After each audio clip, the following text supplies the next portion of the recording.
Welcome back to the Trick Shift Garage. In this video, I'm going to show you guys how to change the air filter on a 2018 to present Chevy Traverse. So let's get started. This is the engine bay of a Chevy Traverse, and right over here is the airbox. This is where the air filter resides.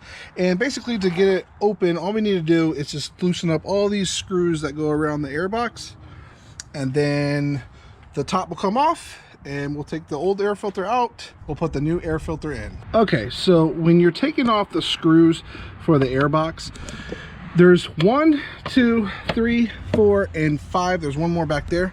What you want to do is unscrew the screw with a Phillips. So you're going to keep unscrewing until you start to see the threads come out, okay? See it right there? Now once the threads come out, that's where you can stop. It's past the point where it's connecting to the bottom half of the airbox. So we're going to do the same all around. We're just going to loosen these up.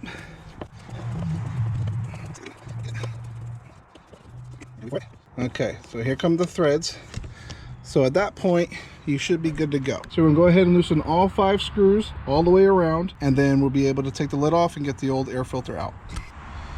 Okay, there's the threads.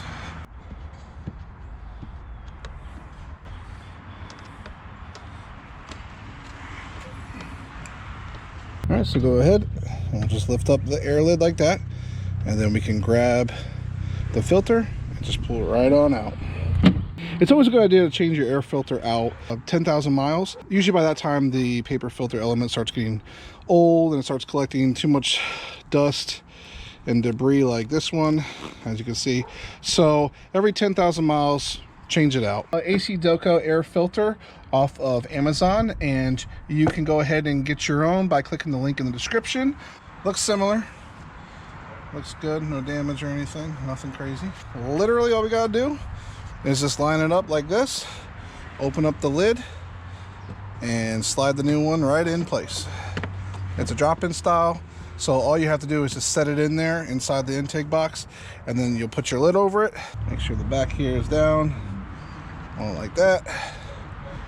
And might have to finagle a little bit, but it will fall in place. And then once you have the lid on, then we just put all the screws back.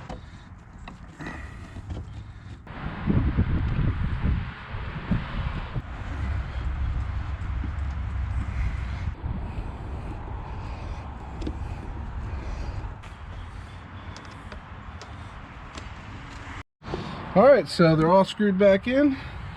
Everything's good. That's it for this video. Thanks for watching. Click like, subscribe, and hit that notification bell for more Trick Shift Garage videos. We'll see you on the next one.